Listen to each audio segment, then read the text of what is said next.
Olá, meu nome é Charles Chamali Urjo, eu sou engenheiro mecânico pela PUC do Rio Grande do Sul, tenho mestrado e doutorado na área de conformação mecânica dentro da área de processo de fabricação por forjamento a quente, relacionado ao forjamento a quente, na Universidade Federal do Rio Grande do Sul. No meu mestrado, eu trabalhei numa área relacionada à substituição do processo de forjamento pelo processo de usinagem na fabricação de uma peça, mostrando o ganho de propriedades mecânicas e o ganho em grande quantidade em ganho de matéria-prima, né? Menos perda de matéria-prima. E no doutorado, envolvi a área de fundição na fabricação do aço, envolvendo também propriedades mecânicas, com o forjamento a quente. Tá? Durante o trabalho, vou mostrar rapidamente os estudos de casos específicos para mostrar o forjamento a quente, as propriedades mecânicas, ganhas no forjamento a quente em relação à usinagem e fundição, e, enfim, propriedades envolvidas na matéria-prima e na peça final.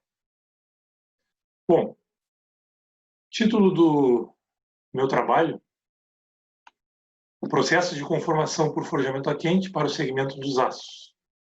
Importante focar dentro da área de aços, nas propriedades mecânicas quando se recebe a matéria-prima na forjaria, onde vai utilizar essa matéria-prima e para quem vai entregar. Indústria automotiva, indústria petroquímica, a indústria aeronáutica. Alguns exemplos a gente vai explicar brevemente durante essa palestra. Bom, é importante saber, ter uma visão geral do mercado dos aços, aqui no Instituto do Aço, né, no site açobrasil.org.br. Sempre bom ter uma visão, por exemplo, aqui do mercado em 2019 e 2020, relacionar a área de conformação mecânica.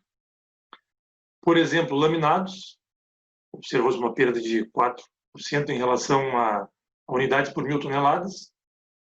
E também placas, que envolve aqui a área de estamparia, por exemplo, né, que se manteve uma produção aqui de 11% acima, né, mas em lingotes, blocos e tarugos, tá, que já envolve a área de forjamento, matrizes de conformação, ocorreu uma perda grande, uma diminuição grande de menos 43%, por volta de menos 43%. O que significa isso para os engenheiros de materiais, engenheiros metalúrgicos, engenheiros mecânicos?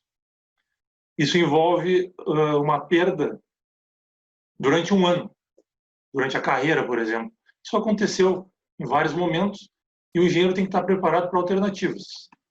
Quem trabalha na siderurgia, quem trabalha numa forjaria, quem trabalha numa estamparia, tem que pensar em projetos novos com menor perda de matéria-prima, igual propriedades mecânicas da situação anterior ou melhorias, simulações computacionais para aumentar o volume de produção, para aumentar as propriedades mecânicas, para evitar tentativa e erro no projeto de peças. Então, é sempre importante estar acompanhando, né, o que está acontecendo no mercado. Como a gente está tratando aqui de forjamento a quente, estou dando um exemplo aqui de uma situação no ano que agora espera-se melhorias para o mercado, né? Então, tem que estar sempre observando o que está acontecendo para, inclusive, ter um envolvimento relacionado à carreira profissional de engenheiros. Quando a gente vai observar o panorama das forjarias, tá, no site do sindiforja.org.br, que é um site bem conhecido dentro da área de forjarias, a gente faz uma divisão em relação à classificação do produto. Por faixa de peso, a gente considera forjados leves até 10 quilos, por exemplo, peças de engrenagens, pontas de eixo, peças pequenas, tá, que tem um volume grande de fabricação. Esse volume grande de fabricação das peças vai considerar o que é um volume grande. 10.000 peças, 20.000 peças, 30.000 peças por mês, 60.000, 100.000 peças. Imagina-se que deve-se ocorrer um projeto de matrizes e uma cadeia produtiva relacionada a isso, sem paradas, né? Objetivar que não ocorram paradas durante o processo. Então, é muito importante que a engenharia esteja envolvida aqui no projeto e no acompanhamento da produção. Tá? Forjados médios, aí são conceitos, né, de 10 quilos a 200 quilos, forjados pesados acima de 200 quilos. Já pensa, por exemplo, em eixos grandes, né? Grandes eixos. Depois a gente vai observar rapidamente vídeos aqui que mostram forjamento de alguns eixos. Tá? O início, pelo menos, pelo tempo de palestra aqui, tá? Forjamento em matriz fechada. A quente significa acima da recristalização, tá? Da alcinetização do material, desculpe, né? A alcinetização lá, por exemplo, um aço 1045, raiz 1045, tá? Um aço carbono. Vai observar lá acima de 900 graus a temperatura de alcinetização. É o tempo que vai ficar no forno de acordo com o volume de peça. Tá? O tempo de encharque da peça dentro do forno. Já o forjamento a frio, a gente vem para a temperatura ambiente, para forjar a peça na temperatura ambiente. Claro que há um aumento de temperatura durante o trabalho mecânico, mas considera-se temperatura a frio. Tá? Não vou entrar aqui em detalhes em amorno e precisão, tá? Mas são só as divisões de matriz fechada onde a gente tem canal de rebarba no projeto, tá? Que eu vou mostrar em seguida em outro slide. E forjamento em matriz aberta, que é, por exemplo, grandes eixos, a gente vai ver alguns vídeos ali, que mostra a redução de grandes eixos apenas deformando numa prensagem o material. Principais grupos de forjarias pesadas, como eu tinha mostrado, acima de 200 quilos. Tá? Ou seja, quando for pesquisar, tu vai observar prensas de 4.000 a 16.000 toneladas. Tá? Então, são conceitos que a gente tem que considerar aqui, que a gente vai ver alguns exemplos no processo. Tá? Aqui tem uma visão geral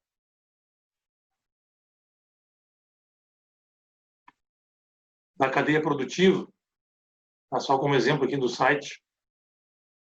A gente vê materiais auxiliares, tudo que envolve os materiais auxiliares, os materiais específicos, a matéria-prima.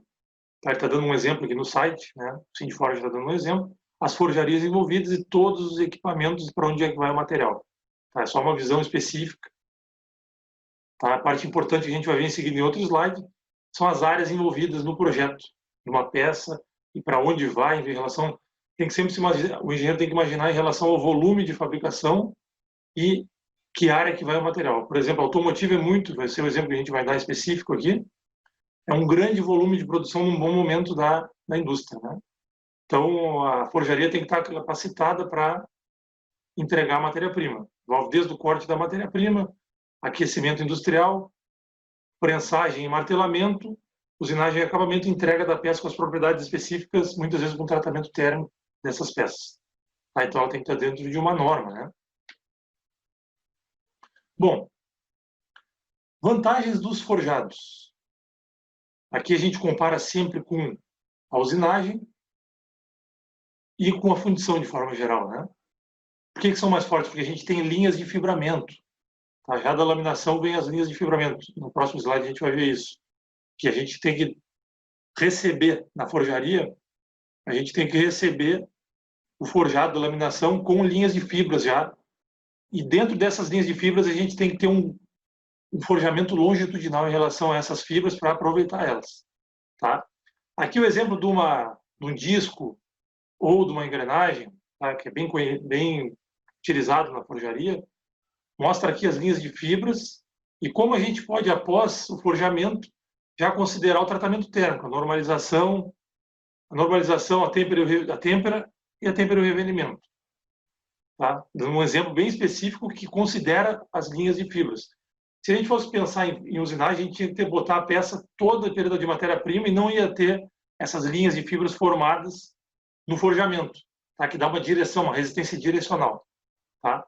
Refina defeitos da laminação, que venham segregações, vazios, rechupes, alguns problemas lá do linguatamento contínuo. A gente melhora isso consideravelmente na laminação. É obrigatório que ocorra a laminação de forma geral, é obrigatório de forma geral. É considerado no mercado. Porém, o forjamento já direciona essas fibras. A gente vai ver nos exemplos aqui, a gente vai observar nos exemplos. Tá?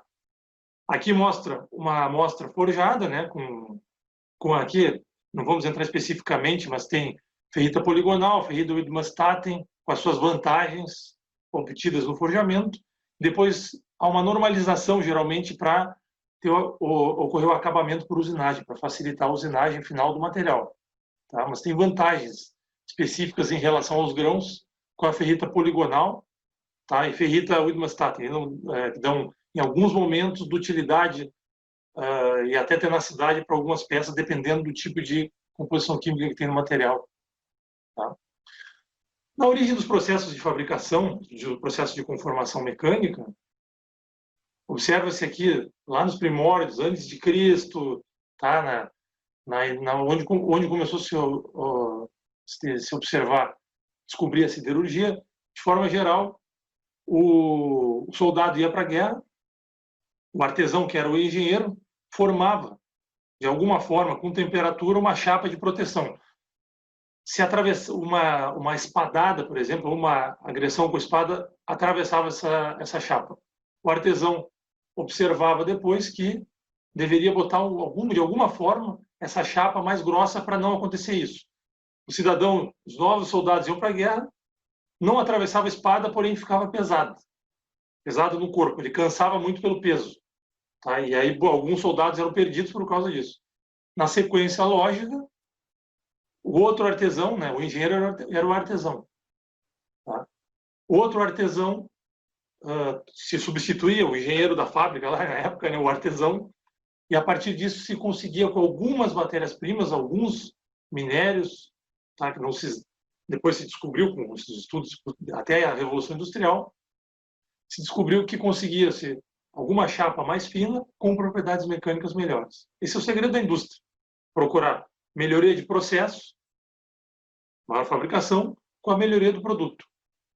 A matéria-prima melhor, tá? Hoje nas chapas automotivas, tá? Se a gente for para a chapa automotiva, se observa o aços dual phase ou aços trip, na área de estamparia, são chapas que têm aços microligados, por exemplo, com vanádio, por exemplo, com nióbio, que dão melhores propriedades para quando ocorrer um impacto, vira uma sanfona a chapa, não é por acaso aquilo, é pelo projeto. Tá? Então, só fazendo um paralelo aos primórdios até chegar na Revolução Industrial, que com máquinas, equipamentos, começou a se produzir em série e melhores propriedades mecânicas. Bom, por que estudar a solidificação da matéria-prima? Vamos lá para o ligotamento contínuo. Como é que a gente observa a integridade? É possível garantir a integridade de um produto através do conhecimento da solidificação? Consegue-se observar, sim, a integridade do produto, mas os processos de fabricação, forjamento, estampagem, laminação, trefilação, eles dão outras propriedades para o material. Mas é importante entender que só no ligotamento contínuo deve-se buscar artifícios para diminuir os grãos colunares e ter mais grãos equiaxiais. Tá, o que significa isso? Melhores propriedades mecânicas, equilíbrio de propriedades mecânicas já na fundição. Tá? Já na fundição a gente tem que buscar ter mais grãos equilibrados, que são os grãos equiaxiais. Esses grãos equiaxiais, eles dão equilíbrio de propriedades na granulação. Tá? Então, ou seja, das paredes do molde,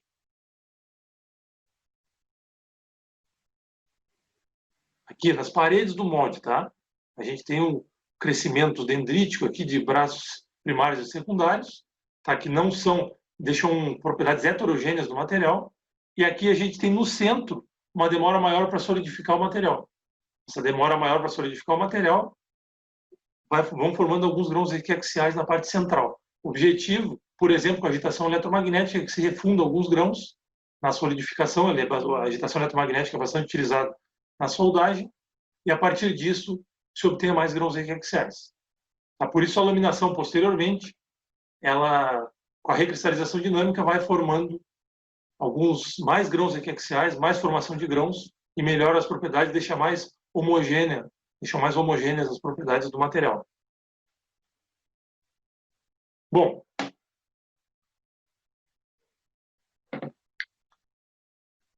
na indústria de fundição, para cá, tem a formação de moldes, areia, cera perdida, microfusão. Alguns fabricam uma peça através de um molde. E para cá a gente está, para a direita aqui, a gente está buscando a conformação mecânica. Opa! A conformação mecânica com a fabricação de lingotes. A partir disso tem o ligotamento contínuo, vamos focar aqui no ligotamento contínuo, que se formam blocos, placas, tarugos, tiras, placas aqui para para a área de estamparia, blocos e tarugos para a área de forjaria, tá? Com um processo de laminação. Tá? Por exemplo, aqui na laminação, aqui tem um ligotamento contínuo, solidificou o material, o material vai sendo vazado já, vamos focar aqui após o ligotamento contínuo, das paredes para o molde, vai solidificando esse material, como mostrei anteriormente. Aí observa-se cuidados que deve-se ter com a solidificação do material, tá? Por exemplo, para objetivar mais grãos equiaxiais, alternativas para isso, por exemplo, a agitação eletromagnética, dei como exemplo. Quando está solidificado o material, observa-se aqui, ó, que na parede, no centro, ele não está totalmente solidificado, na periferia ele já está mais solidificado. Tá, essa velocidade, deve-se evitar grandes velocidades de solidificação do material para ter essa solidificação mais homogênea. Tá?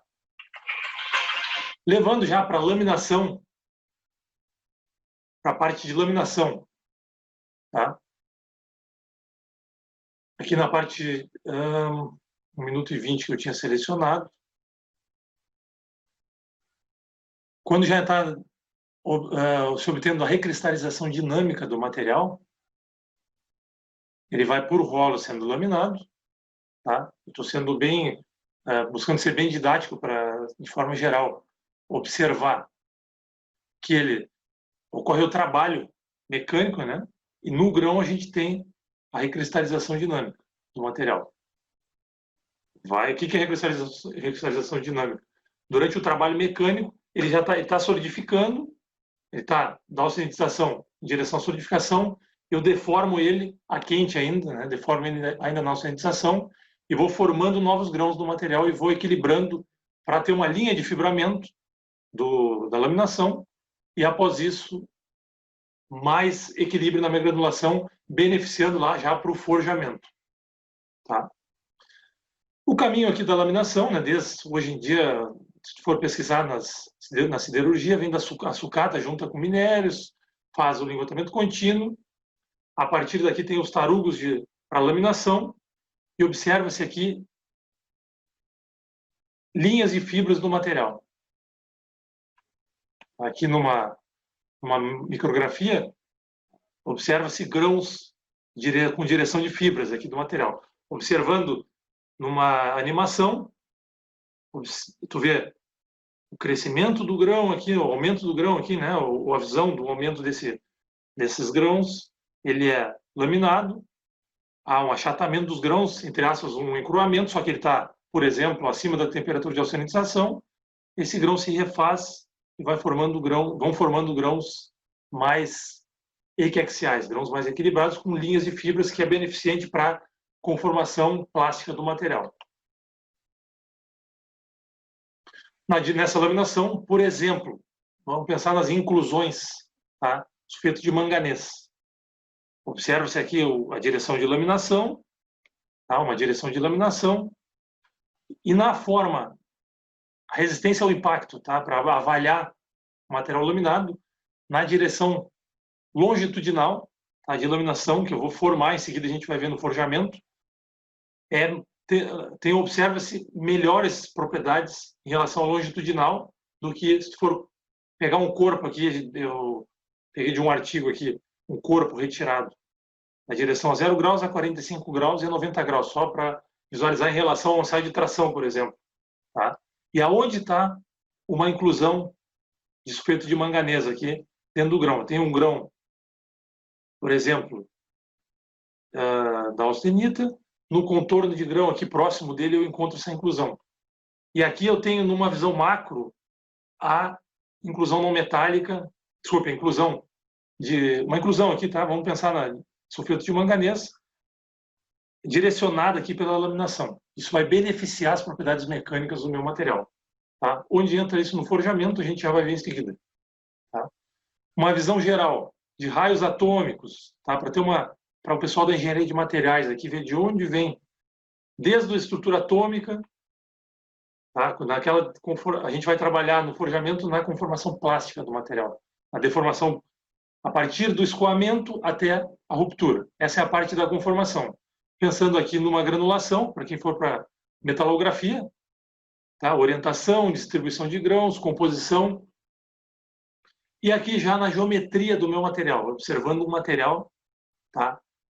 Forjado ou estudado diretamente com a geometria da peça. Então, ou seja, aqui está o caminho desde a estrutura atômica, empacotamento atômico, cisalhamento entre planos já, considerando a distribuição dos grãos, as células unitárias, né, considerando a engenharia de materiais, enfim, toda a sequência lógica até chegar numa peça.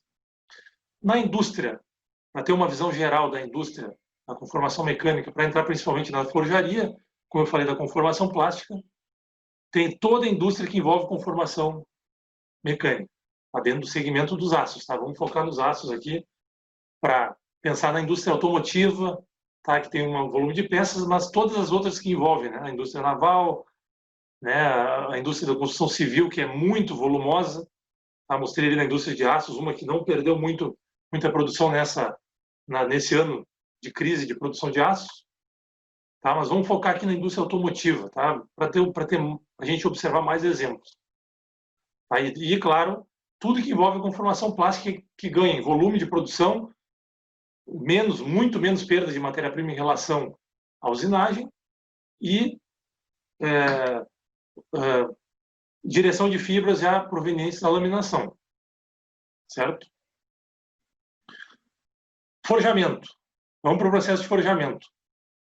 Importantíssimo conhecer a composição química e a microestrutura da matéria-prima, as propriedades das matrizes, a gente vai passar rapidamente por isso, e as propriedades da peça forjada, né? Formando linhas de fibras. E, por exemplo, se eu vou entregar um flange de conexão para a indústria petroquímica, o que eu preciso entregar para a indústria petroquímica? Alguma peça normatizada. Por exemplo, a peça precisa ter cromo e níquel para resistir à corrosão. Tá? O forjamento em si não importa muito, eu vou chegar num formato, eu vou de uma geometria simples passar para uma geometria complexa. Então, o que eu tenho que saber aqui? As propriedades da composição química do material inicial. Eu tenho que pedir para a forjaria que me entregue uma peça com composição química específica. Por exemplo, tem que ter cromo e níquel para trabalhar com corrosão, mas tem que ter resistência à compressão. Tá? Eu tenho que formar grãos que tenham resistência à compressão. Qual é a quantidade de carbono? Qual é a quantidade de manganês e silício? Por exemplo, tungstênio e molibdênio que dão resistência ao calor durante o trabalho de compressão. Então, vejam tudo que envolve a conformação de uma peça e a quantidade que eu vou entregar para uma indústria, por exemplo, a petroquímica. Tá? Então, a matriz vai trabalhar com um trabalho a quente, tem que pensar em H13, que trabalha com prensagem, e o VMO, que trabalha com martelamento. Se eu for trabalhar a frio, eu posso pensar em D2 e D6, que são ácidos que têm alto teor de carbono e alto teor de cromo, para chegar muito próximo a near net shape, a forma final de uma peça. Tá? Por exemplo, trabalho com a estamparia. Tá? Então, muito importante conhecer a matéria-prima, que está entregando para em quantidade, as matrizes e a peça acabada. Vamos para alguns exemplos aqui. Aqui eu tenho uma peça que vai com a temperatura de alcinetização, e na matriz superior e na matriz inferior, tem que já pensar que esse material, considerando as propriedades da matriz superior e da matriz inferior, ele tem que ter resistência ao calor, resistência ao amolecimento térmico ou resistência ao envenenamento. Pensando no processo de forjamento, eu preciso pensar no projeto da peça, para quem eu vou entregar essa peça. Tá, estou vendo um eixo, e agora vou rebarbar esse eixo para poder fazer uma usinagem de acabamento na peça. Olha o rebarba, retirando a rebarba aqui, ó, e a peça já terminou o processo de forjamento. Tá? Ou seja, alguma geometria específica da peça, como eu vi antes, alguma geometria para forjar a peça. A matriz não deve perder sua gravura, né? Senão eu tenho que parar minha produção e regravurar essa matriz. E ela tem que ter propriedades de resistência à compressão, por exemplo, carbono vai ajudar, né? Certamente é um H13 ali, ou um VMO, de forma geral, está forjando aquela peça, e a peça que está sendo forjada não tem importância, ela está na temperatura de auxinetização, eu deformo ela, o que importa é o que ela vai ser depois aqui, quando eu for entregar essa peça final. Bom, exemplos aqui, tá, de aços para construção mecânica. Qual é a diferença aqui do 1045 e do 4340? Tá, para quem eu estou entregando? 4340, 8640, 4140, da série 40 e 80 mil, elas precisam, são elementos, aços a liga, né? Aços ligados.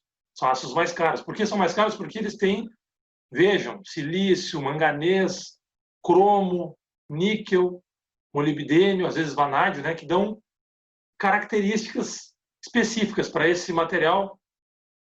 Tá, por exemplo, 4340, trabalhar como biela, virabrequim. Em seguida vamos ver o forjamento do girabrequim ou virabrequim, dependendo da região. Sofrem solicitações mecânicas de mudança de temperatura, mudanças de torção, tração, compressão. Então são aços mais caros, que eu vou forjar da mesma forma que o 1045, que é um simples aço carbono, mas depois que acabar a peça eu vou precisar trabalhar com ela, vou precisar que tenha diversas propriedades mecânicas, por isso é um aço mais caro. Então, no forjamento, aqui que eu mostrei nesse simples slide, eu vou ver uma diferença, não vou ver muita diferença no forjamento, mas vou ver diferença na peça final. Ok? Bom, em relação à fibragem, eu tenho aqui linhas de fibras, voltando lá para a laminação, dois exemplos aqui recomendáveis, na direção, imagine na direção, eu vou, entre aspas, né, puncionar esse material aqui, tá? Vou dar um exemplo aqui em seguida do girabrequim, mas eu vou puncionar alguma região dela e aproveito as fibras lá da laminação. Tá? Aqui tem dois exemplos que isso dá uma resistência direcional para o material, se tu for pesquisar em relação a fibras. Tá? Aqui eu tenho uma bipartição, tá? Da linha de partição aqui, se eu fosse forjar em dois lados, que eu vou, entre aspas, dividir minhas fibras e dividir minhas propriedades. Isso não é bom. Tá? Então, deve-se manter aqui dois exemplos de linhas de fibras. Em relação aqui, ó, ao girabrequim, uma parte dela, aproveitar as linhas de fibras da laminação. Tá? Vamos ver um exemplo aqui em seguida do forjamento do girabrequim para pensar em relação ao bloco forjado para chegar naquela geometria. Tá? Ou seja, geometria, material simples, um bloco de seção quadrada, seção retangular, que eu vou chegar numa geometria bem complexa, que é o girabrequim. Tá? Pensando de novo, podia ser o 1045 para forjar, podia ser o da série 40, da série 80 mil, podia sim, mas eu preciso das propriedades posteriores. Então, para o forjamento, eu estou aproveitando as fibras já da laminação, tá? A parte longitudinal, olha a rebarba perdida, né? Isso é tudo rebarba perdida, mas olhem os dentes, né? Olha a importância de observar a geometria das matrizes e o processo de prensagem aí, né, para fabricar essa peça. Tá, uma geometria bem complexa e deve-se pensar nas curvas de escoamento desse material para entender os limites de deformação. Certo? Não posso simplesmente... quem está ouvindo a palestra pode pensar, por que eu já não dou uma etapa só de forjamento? Porque existe o limite de deformação desse material. Bom, aqui tem um exemplo de um disco forjado, tá, que eu tenho que pensar num processo para, de novo, observar as vantagens do forjamento. Vantagem, forma 1, uma seção circular aqui. Eu podia, se eu pensar, por que não usinar tudo? Eu ia ter que ter um volume maior aqui, né, de peças para usinar esse disco. Então eu vou forjar esse disco para chegar nesse formato.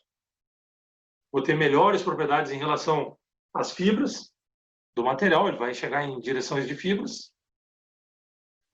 Na sequência, eu posso pensar no processo de usinagem para os dentes.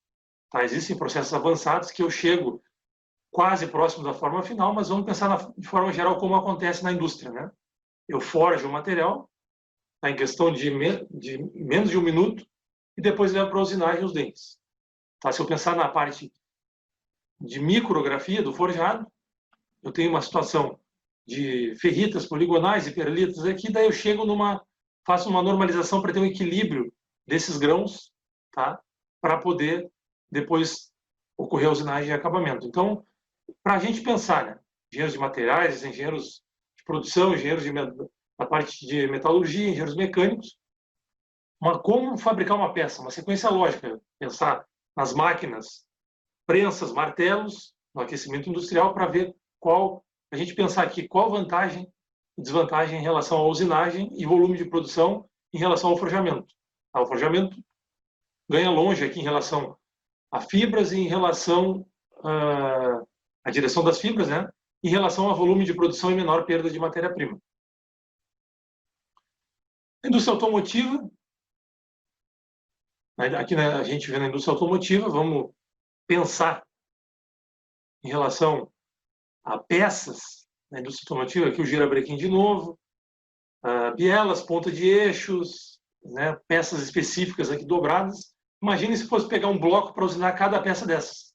Então, de novo, em relação ao volume de produção, forjamento, em relação à fibragem, totalmente a área de forjamento. Dentro do forno eu boto um volume grande de peças, boto numa linha de produção de prensagem e martelamento. Na sequência lógica eu tenho minha peça final que eu posso acabar pela usinagem. Tá, mas imagina eu chegar numa peça dessas aqui, ó, tá, que eu estou em círculo aqui, forjar uma por uma, entregar 4 peças para cada carro. Tá, uma produção lá de 60 mil, 150 mil por mês, num bom momento. Então, no forjamento, eu tenho um volume de produção maior, uma sequência lógica de processo de fabricação e uma gigantesca menor perda de matéria-prima. Para diferenciar apenas, a gente pensar nas matrizes, né, os conceitos de martelamento, que são golpes rápidos, sucessivos de maior intensidade ao tocar o metal. Geralmente são volumes grandes de peças volumosas, não volumes grandes de peças volumosas para golpes sucessivos para chegar na forma final. Na prensagem, geralmente, ou recalcamento inicial ou uma etapa só de processo. Tá? Mas vamos pensar em relação às características de matrizes, né? Por exemplo, eu tenho uma peça aqui, tá? Conhecido como manga de eixo, um tipo de manga de eixo, né? Para quem conhece o mercado.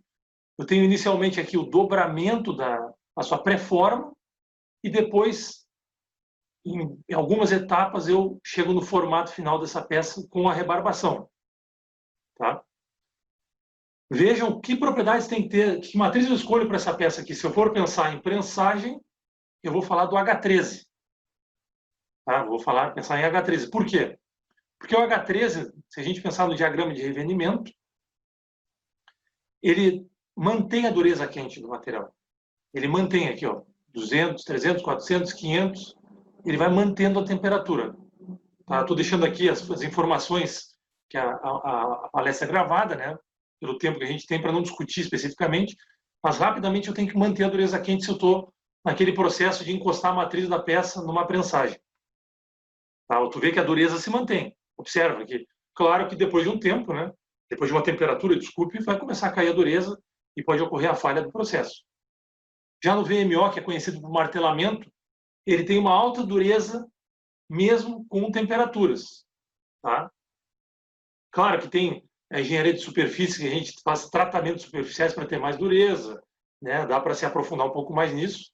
Tá? A gente pode conversar em outros momentos sobre isso, né? Mas só para dar uma visão geral do processo. Tem aqui, estou olhando ali 50 e poucos, 55, 56, qual que eu sei, mas vamos pensar aqui numa manutenção. Por que o martelamento? Porque eu dou aquela pancada, ele tem um contato direto, o trabalho grande naquele contato inicial, e tira a carga do material no martelamento. Aí ele bate, tem aquela intensidade inicial e não fica ali como na prensagem, para diferenciar do H13. Então é muito indicado para o martelamento o 6F3 ou VMO. Tá? Só para não deixar passar o trabalho a frio, vejam aqui o D2, aços AISE D2 e D6, que são para estamparia. Só para, em seguida, num vídeo, a gente faz essa diferenciação. O D2 e o D6 ele tem altíssima dureza, mas trabalha a frio. Então, ele não pode trabalhar com temperatura. Ele deve manter a temperatura ambiente. Claro que no trabalho quente ele vai lá, talvez a 80 graus, a 100 graus, mas não chega a uma temperatura de revenimento e não perde as propriedades da matriz. Tá? Vejam aqui o D6 também com 66, 67 ROC-UC, uma temperatura ambiente. Vamos observar aqui uma prensagem. Certamente é o H13, porque está no contato com a matriz superior. Está um grande eixo aqui sendo trabalhado. Tá? Desculpe, um grande anel, né? Esse aqui é um anel que vai ser trabalhado. Aí, em seguida, ele passa pelo processo de laminação. Aqui eu tenho um exemplo de um eixo. Tá? Então, esse aqui não pode ser um VMO, esse aqui deve ser um H13. Senão o VMO, que tem alta dureza lá, mas ele é para o martelamento. Né? Mas ele, se ele ficar nesse contato, ele vai chegar ali a 500 graus, 600 graus, 400 graus, vai perder a dureza. No H13, não. Tá? Então, ele tem a resistência ao amolecimento térmico, aquele diagrama de revenimento ou diagrama de dureza quente, que não perde a dureza do material. Aqui eu tenho o exemplo da estamparia, só rapidamente. Vai entrando a folha para fabricar alguns tipos de peças. Esse aqui ou é aço D2 ou D6, porque ele tem que fabricar em várias etapas a peça e não pode perder a forma. Altíssimo teor de carbono, 1,4, 1,5, e um aço inoxidável, lá com mais de 12% de cromo. Mas aqui a gente tem uma prensagem fabricando peças diversas da indústria, para a indústria automotiva pelo processo de estampagem. Tá? Vamos adiante aqui. Um exemplo do forjamento componente que eu vou fazer a avaliação por fadiga dessa peça, voltando para a direção de fibras do material. Na fibragem, eu forjo essa peça, um formato específico. Vou fazer uma avaliação de fadiga. O que eu preciso pensar em relação a essa peça? Eu vou martelando. Aqui tem umas fotos de simulação computacional pelo simulador Keyform. Lamino, eu pego a linha de fibramento do material. Qual linha de fibramento que eu vou fazer para chegar nessa peça? Se vocês prestaram atenção lá, quando eu falei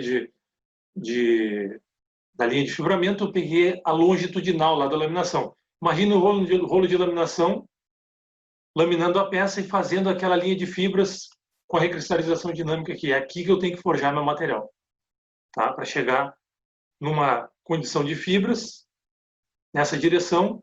Aqui eu tenho uma macrografia.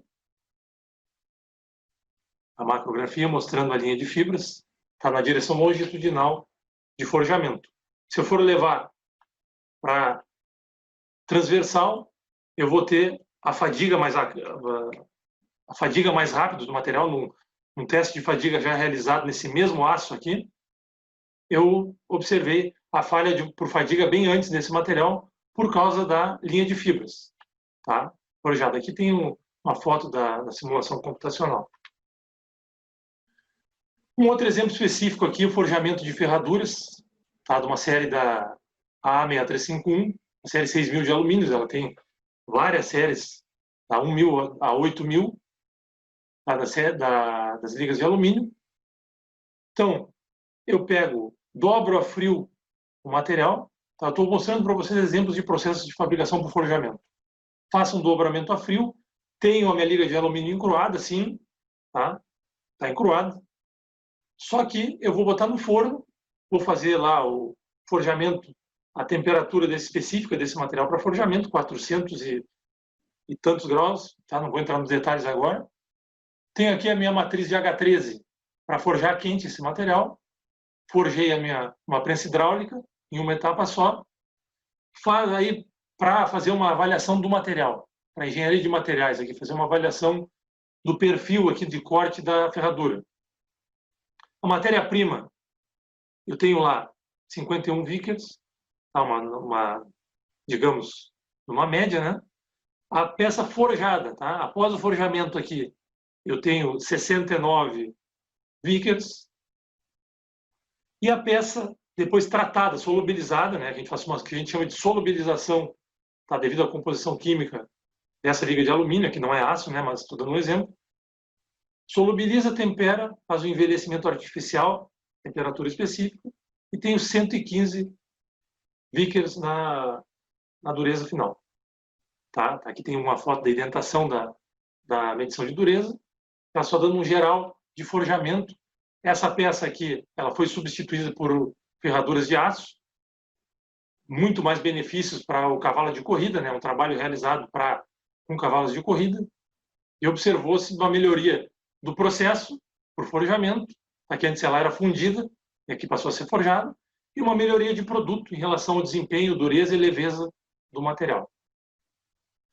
Para brocas de perfuração de rocha, um outro exemplo, um outro estudo de caso. Eu quero fazer uma peça que antes era usinada, vou fazer a cavidade por forjamento. Aqui eu tenho o funcionamento do material, forjado em uma etapa só. Observa-se aqui a matriz superior e aqui a matriz inferior. A cavidade entrando na peça, né, numa peça cilíndrica, e fazendo a cavidade do material. Ganhou em relação à dureza na direção das fibras, resistência direcional, e muito menor perda de matéria-prima em relação a uma peça inteira dessas usinadas, fabricado em uma prensa hidráulica. Vai se pensar, posso fabricar o corpo inteiro do material? Pode sim. Só pensando em relação à cavidade, para ver uma visão geral do processo, aqui eu tenho a penetração do punção em 46 milímetros de penetração, tá? E se deslocando as fibras nessa direção, né? Que o material antes era maciço aqui, eu vou descobrir qual a altura melhor. Tá? No caso foram 60 milímetros aqui, tá?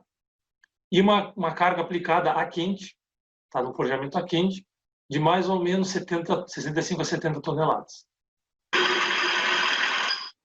Aqui observa-se um vídeo possível forjamento da cavidade da broca. Nesse momento aqui, se coloca numa cavidade um punção através de um processo de prensagem ou até, às vezes, martelamento, dependendo do volume de peça, numa situação automatizada onde se fez o aquecimento industrial da peça, numa sequência lógica,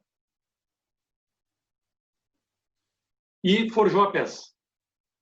Bom, aqui, pensando no forjamento da cavidade externa e interna da peça, né, tem aqui uma geometria específica para puncionar a cavidade e já com uma matriz bipartida, forjando a peça na parte externa e interna, para chegar quase no formato final da broca. Aqui, para a gente ter uma ideia de deformação do material desse aço, por exemplo, da série 80.000, 8640, a ISO 8640, numa tensão verdadeira vai diminuindo uma carga aplicada, por exemplo, com um aumento da temperatura. Então, o projeto tem que se considerar aquecimento industrial, propriedades específicas da peça, curva de escoamento para ter uma ideia do limite de deformação da peça, ou seja, aqui se vê uma tensão verdadeira pela deformação, tensão de escoamento, desculpe, pela deformação. A 800 graus vai ter uma tensão maior para deformar a peça. A 1000 graus e a 1200 graus é uma deformação menor para fabricar a peça. Isso vai dar informações de carga aplicada, velocidade de processo, em relação, por exemplo, aqui a velocidade de deformação, em relação à temperatura, uma curva de escoamento. Uma observação geral para formato de geometria final da peça e tipos de processos, tipos de curva de escoamento que deve se entender para fabricar o material. Considerando esse aço aí de 8640, se observa aqui, pensando já em materiais, o tratamento térmico do material após a fabricação da peça, ou seja, aqui se observou a simulação computacional e a prática, tendo uma carga aplicada de mais ou menos aí 120 toneladas para fabricar toda essa peça, né? A carga aplicada nessa peça, e o deslocamento do punção, ali 46 milímetros para a cavidade específica dessa peça. Aplicando o tratamento térmico para ter a peça final, a têmpera e após revenimento, vê-se uma comparação em duas regiões específicas, 2 ou 3 regiões para medida de dureza Vickers, vê-se uma dureza de uma média de 325 a 305 em regiões diferentes, e com tratamento térmico, um aumento de dureza 363, 349, após o forjamento, claro, né? Após o forjamento e considerando o tratamento térmico. Tá? Aqui uma visualização de um equilíbrio após forjamento de grãos de ferrita e de perlita. Só para você ter uma visão geral, comparando a dureza da matéria-prima, a microestrutura da matéria-prima e modificações, por exemplo, pela dureza após forjamento e após tratamento térmico. Considerando a fabricação de flanges de conexão, também é o mesmo exemplo específico. Tenho lá, por exemplo, tarugos de 12 metros de comprimento por 120 por 120 milímetros de seção quadrada.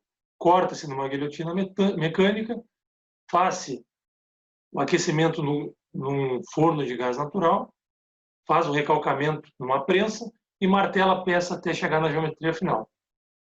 Tá? Se fosse pensar em relação à fundição ou prensagem, teria-se volume muito maior de matéria-prima e tempo de processo muito maior para fabricar um volume grande de peças. Tá?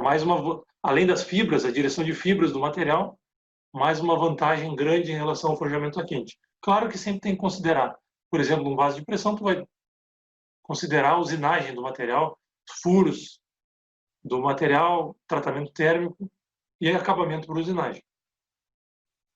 Tá? Claro que não é tão simples assim. Se considerar um material proveniente da laminação, no engotamento contínuo, tá? Aqui tem um exemplo de três origens para fabricar uma peça, de um projeto, mas o que é importante mostrar aqui é um material tradicionalmente da laminação, tá? De engotamento contínuo e posterior laminação, que é o tradicional oferecido para o mercado, e um com aplicação da agitação eletromagnética para ter mais grãos colunares forjados direto do engotamento contínuo. Isso é um projeto específico para uma peça, mas o importante aqui, além da sequência de forjamento mostrado para forjar a peça, que é entre aspas, simples, mas saber toda a avaliação que deve se fazer do material. Tá? Por exemplo, fazendo uma comparação entre o material proveniente da laminação e o material proveniente do engotamento contínuo com agitação direta para o forjamento, todos os ensaios, conhecimento de todos os ensaios e todas as normas aqui para avaliar os ensaios. Quem é da área de materiais sabe muito bem disso, né? Então, só um exemplo de uma matéria-prima, aplicando a agitação eletromagnética, veja a diferença de grãos colunares antes da aplicação da agitação eletromagnética e de materiais com a aplicação da agitação tendo grãos equiaxiais no material. Bom, só para fechar aqui, é uma foto da agitação eletromagnética que refunde grãos, dando mais grãos equiaxiais, evitando defeitos no fundido mesmo, né, no material fundido. Quando está solidificando, ele refunde esses grãos e tem uma melhor característica após a aplicação da agitação eletromagnética. Aqui eu mostrei uma opção indo direto para o forjamento e obtendo-se resultados, né? Claro, observando-se resultados com uma caracterização desse material, comparando por macrografia, por ensaio de impacto, tudo observando normas, por exemplo, a STMA 105 para avaliar a tração, avaliar a dureza, né? Avaliar o próprio impacto, retira corpos de provas dentro de norma e avalia-se por impacto se está dentro da norma material. E dentro desse aço específico aqui, obteve-se aprovação do material. Estou mostrando como e o que é aplicado, né?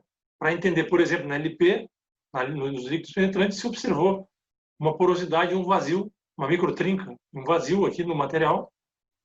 E aqui, em um material, pode-se observar linhas de fibras do material, linhas de falhas ali do material pela aplicação de líquidos penetrantes.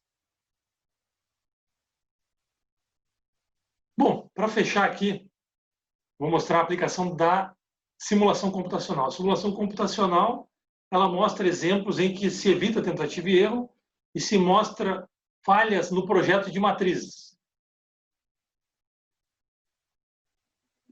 Enfim, várias opções que se observa ganho em otimização do forjamento com a tecnologia, por exemplo, aqui do Keyform. mostrar um tipo de peça forjada, uma geometria simples, chegando a uma geometria complexa, bem complexa. Como posso melhorar esse projeto? Tá, aqui tem uma peça da série 6000 de alumínio, mostrando a sequência de forjamento, a energia aplicada, software mostrando isso, e mostrando os pontos críticos da carga aplicada. O que serve isso? Para mostrar onde na matriz está tendo mais carga aplicada, como são as linhas de fibras aplicadas no material, se verifica na simulação, como eu posso mudar o meu projeto, ali mostrou partes bem específicas com a carga aplicada no material, onde ocorreu falhas na peça e na matriz, e mudando, fazendo a otimização do projeto da matriz. Claro que isso é um estudo complexo, que tenho desde o projeto da matéria-prima, vê aqui o volume ali de um menor volume de peça e um ganho em relação às tensões aplicadas da matriz. Aqui eu tenho esse outro exemplo de melhoria de processo, melhoria de produto, sequência lógica para fabricar uma peça simples entre aspas, né, mas com uma prensagem mostrando a carga aplicada pelo tempo de aplicação. Cada etapa do processo, mostrando na simulação, isso vai transmitir para a forjaria qual carga aplicar e qual prensa e etapas utilizar. Tá aqui o blank após a furação, né? As etapas de forjamento mostrando na simulação. Aqui de forma bem generalista, né? Utilização do simulador Keyform, que tem excelentes exemplos, né? Sugiro que entrem na página dessa empresa de simulação computacional, que já tem tradição no mercado e mostra muitos ganhos em relação a projeto de peças, ao ganho em relação a menos perda de matéria-prima e em relação a produto e em relação ao benefício para matrizes, né, para não criar tensões específicas em matrizes, mudando o projeto da peça. Tá, então, aqui só dá um exemplo de forma geral para fabricar uma peça e o que se avalia. Bom, agradeço a participação no Engie Brasil 2020, especialmente ao professor Sérgio Barra pelo convite, aos organizadores do evento, professor Paulo Moura pela parceria para me ajudar aqui na apresentação, e desejo um bom evento a todos. Deixei aqui a visão da indústria 4.0 para ver aonde pode entrar tudo que envolve a indústria, né? Por exemplo, a parte de simulação que eu falei agora, que envolve melhoria de processo, melhoria de produto, ganho de tempo em produção, a evolução que todos têm que pensar em relação ao Big Data, robôs autônomos, realidade aumentada na indústria que já está ocorrendo, né?